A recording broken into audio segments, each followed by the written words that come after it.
Food வாங்கும்போது கொடுப்பாங்க. அந்த கண்டெய்னர்ஸை வந்து ஒரு சூப்பரான ஒரு ஆர்கனைசராக நம்ம யூஸ் பண்ணிக்கலாம். இப்போ இதை வந்து பேக் சைடில் வந்து ஹோல்ஸ் போட்டுக்கலாம்.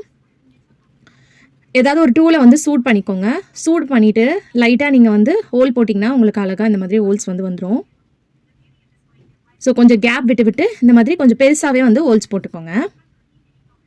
இந்த மாதிரி ஆர்கனைசர்லாம் வந்து நிறைய வந்து ஆன்லைனில் விற்கிறாங்க. பட் நம்ம வீட்டில் இருக்கக்கூடிய பொருளை வச்சு சூப்பராக வந்து பார்த்திங்கன்னா நம்ம ரெடி பண்ணிக்கலாம். இது எதுக்குன்னு பார்க்கலாம்.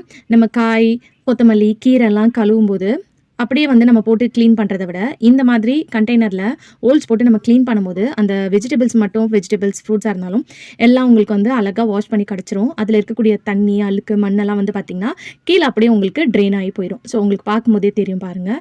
ஸோ இந்த மாதிரி இருக்கும்போது நீங்கள் ஈஸியாக வந்து வாஷ் பண்ணி எடுத்துடலாம். அதுவும் கீரைலாம் இருக்குன்னா நம்ம இன்னும் கொஞ்சம் பெரிய கண்டெய்னராக இருந்துச்சுன்னா அதை இந்த மாதிரி ரெடி பண்ணி வச்சுக்கிட்டிங்கன்னா அதெல்லாம் க்ளீன் பண்ணி வாஷ் பண்ணுறதுக்கு ஈஸியாக இருக்கும். ஏன்னா அதில் வந்து மண் இருக்கும் இல்லையா, அதெல்லாம் வந்து நம்ம ஒவ்வொரு வாட்டியும் மாற்றி மாற்றி வாஷ் பண்ணுறதுக்கு இந்த மெத்தடை யூஸ் பண்ணி நீங்கள் வாஷ் பண்ணிக்கலாம். இது சின்ன டிப்பாக இருந்தாலும் என்னைக்காவது ஒரு நாள் கண்டிப்பாக உங்களுக்கு இந்த டிப்ஸ் வந்து யூஸ்ஃபுல்லாக இருக்கும். கண்டிப்பாக ட்ரை பண்ணி பாருங்கள். அடுத்த டிப்